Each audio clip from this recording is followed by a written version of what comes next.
apakah di tempat itu ada misalnya jalur evakuasi.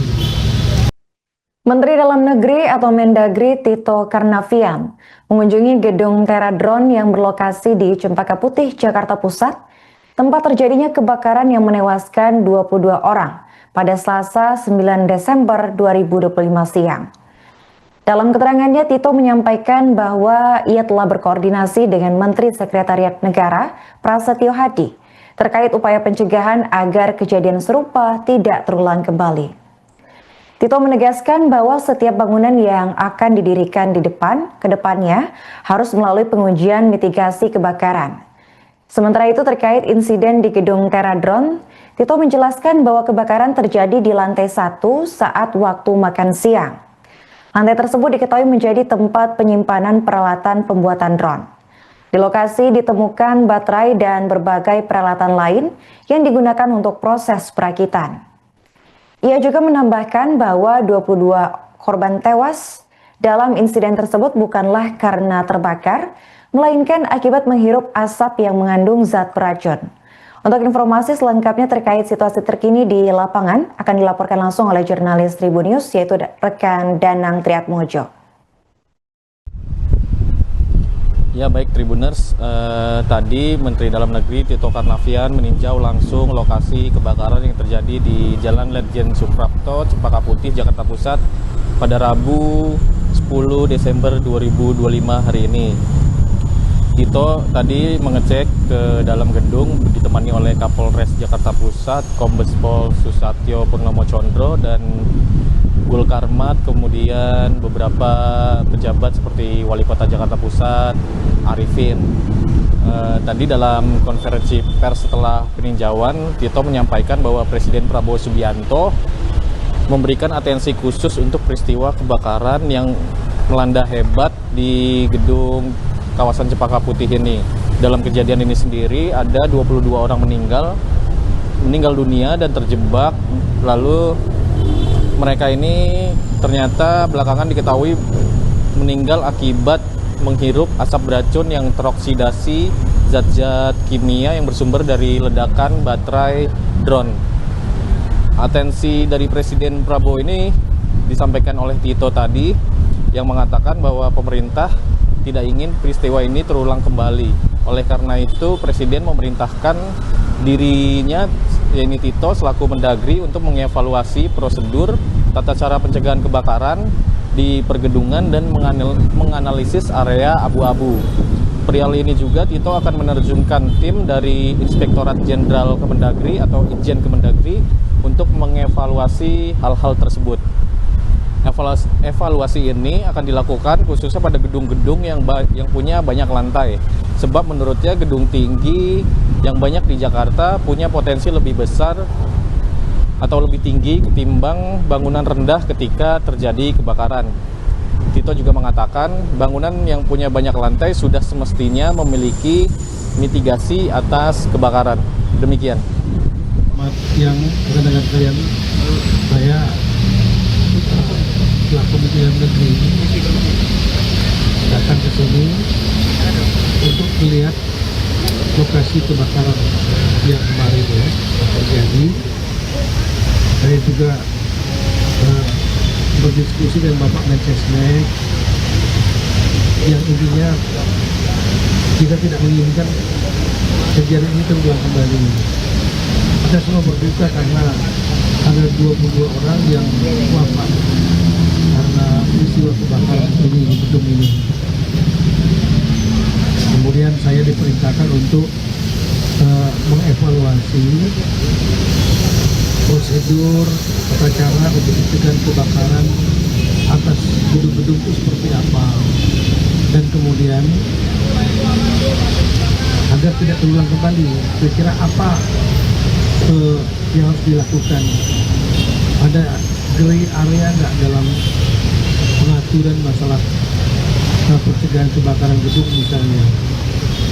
Kemudian dari diskusi tadi dengan Pak Wali Kota, Pak Kapolres, kemudian juga dengan Kepala Dinas Pemadam Kebakaran DKI, logika saya tadi ya berpikir bahwa setiap pembuatan bangunan juga harus ada pengujian tentang pencegahan kebakaran atau mitigasi atas kebakaran.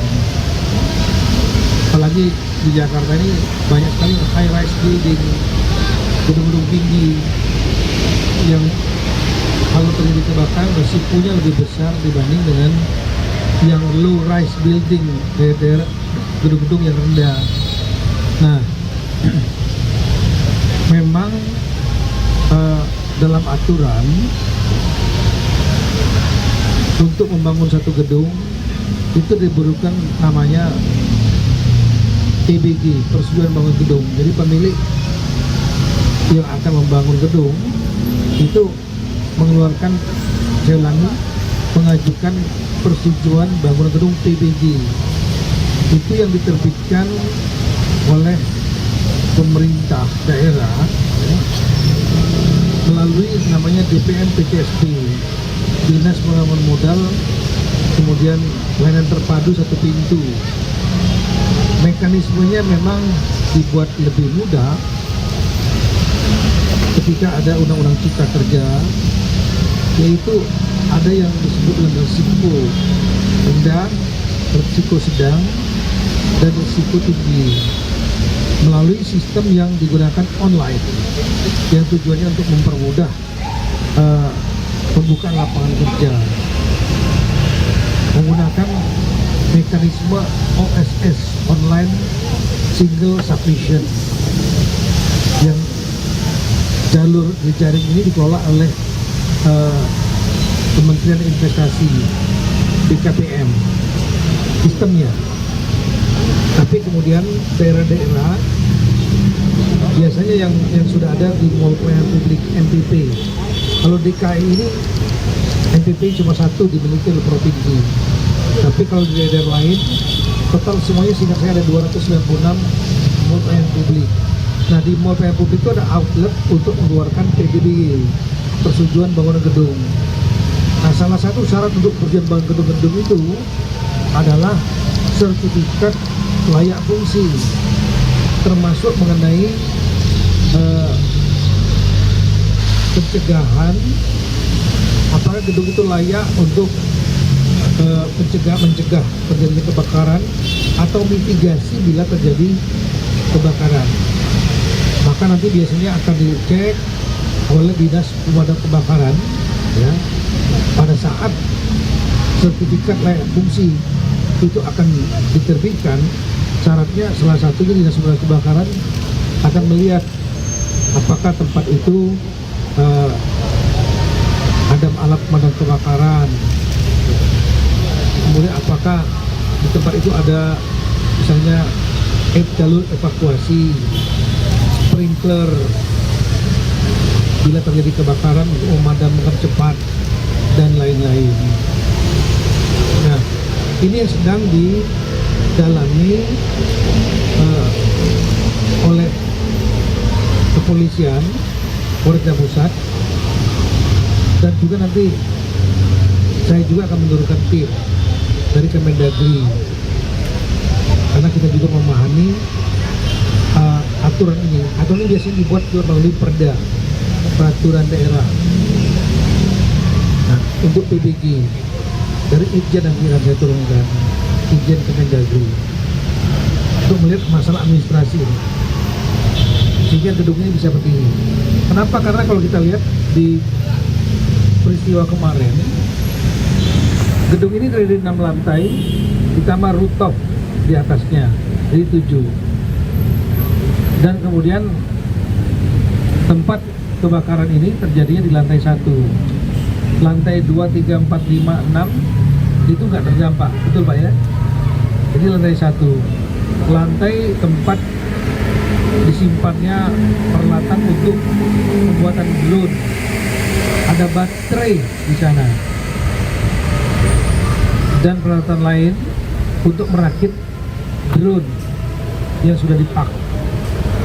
Nah, kalau diduga kebakaran ada di lantai 1 ini, kita belum tahu apakah dari drone, baterai, atau dari kegiatan lain. Yang jelas terjadinya pada saat saat makan siang ya. Karyawannya lebih kurang, total semuanya lebih kurang 76 sampai 80 orang. Tapi karena sebagian sedang makan siang, yang sisa adalah lebih kurang berapa? 41 orang. 41 orang, dan kemudian ada kebakaran, mereka terjebak karena untuk turun ke bawah tidak ada jalur ke bawah, kebakarannya di bawah, sehingga wafat 22 orang. 22 orang itu wafatnya, saya tanya apakah terbakar atau karena apa? Rupanya bukan karena terbakar, tapi karena asap ya, mungkin karbon monoksida atau zat beracun lainnya yang terhisap. Kemudian yang 19 berhasil evakuasi. Saya menyampaikan apresiasi yang tinggi kepada Dinas Pemadam Kebakaran yang cepat sekali datang setelah mendapat laporan. Dalam waktu 7 menit setelah laporan langsung datang ke TKP dan kemudian melakukan evakuasi melalui jalur samping, sehingga 19 orang dapat diselamatkan, tapi yang 22 orang tidak dapat diselamatkan. Nah, kami akan melihat kembali aturan mengenai pembuatan gedung dari potensi kebakaran yang saya sampaikan tadi. Ada sistem OSS, ada mengeluarkan PBG, terus bangunan gedung. Yang ketiga ada sertifikat layak fungsi SLF, pemeriksaan oleh petugas damkar untuk memenuhi syarat SLF, dan saya tanya tidak ada regulasi untuk diperiksa secara reguler, misalnya tahun sekali atau 2 tahun sekali. Kalau kendaraan umum kan ada uji kirnya, diuji ulang lagi kendaraan umum. Nah, apakah untuk gedung-gedung juga, terutama gedung-gedung yang high risk, risiko tinggi, itu diperlukan untuk pengecekan reguler supaya tidak terulang lagi peristiwa ini. Karena kalau kita lihat kebakaran ini terjadi di lantai 1 tanpa ada jalur evakuasi. Mungkin ada alat pemadam kebakaran tapi nggak sempat lagi. Saya nggak tahu apakah ada sprinkler di situ untuk memadamkan api. Yang jelas gedung ini kalau terjadi kebakaran, apalagi di lantai 1, itu sangat berbahaya sekali karena tidak ada jalur evakuasi dan nggak ada alat pemadam kebakaran yang mencukupi. Nah, ini yang kita tidak inginkan terulang di masa mendatang di tempat-tempat lain juga. Besok saya akan melakukan Zoom meeting dengan seluruh kepala daerah dan seluruh kepala dinas kebakaran serta DPM PTSP, Dinas Penanaman Modal Pelayanan Terpadu Satu Pintu, yang mengeluarkan izin PBG, persetujuan bangun gedung. Saya kira itu rekan-rekan. Ada yang mau ditanyakan? Download Tribun X sekarang, menghadirkan lokal menjadi Indonesia.